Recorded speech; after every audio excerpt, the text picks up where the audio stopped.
It's only a matter of time for the CNMI to try and save its workforce. As government officials have stated, it's important that legislation be passed before April 1st, when the number of CW permits drops by 5,000.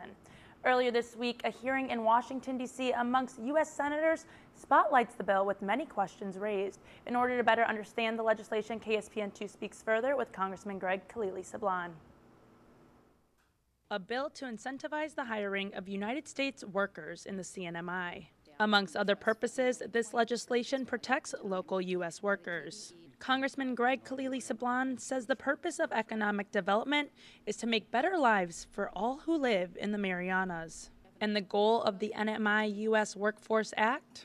Is to make sure that more U.S. workers get into the job workforce, and to make sure the local workers are not pushed aside by workers from third country nations. Congressman Sablan says this is done by the bill's provision requiring the U.S. Department of Labor to provide foreign labor certifications. So no CW permit will be issued if local workers, a local worker is able, willing, and qualified to do a job. And U.S. workers are not overlooked, as sometimes we have heard complaints as they happen under the CNMI JVA. He says anyone who then applies for a job under the Commonwealth Department of Labor will be seriously considered for jobs. Another important circumstance, get serious about training, Congressman Sablan says. The CNMI has gotten up to now about $12 million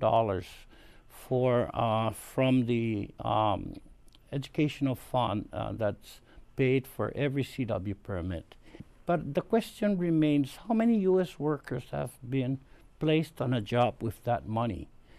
So the Workforce Act will requires that spending plan from the governor will be submitted to the U.S.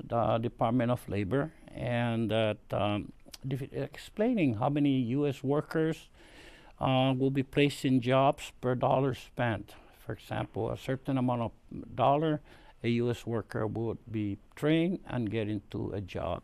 And the U.S. Department of Labor has to approve that plan. If that plan is approved, this is said to be the long-term solution. It's always been the case where it has been the base of our workers has been third country nationals. We're going to turn that around and shift that and make it where our workers, our U.S. and local workers, are the basis for the jobs.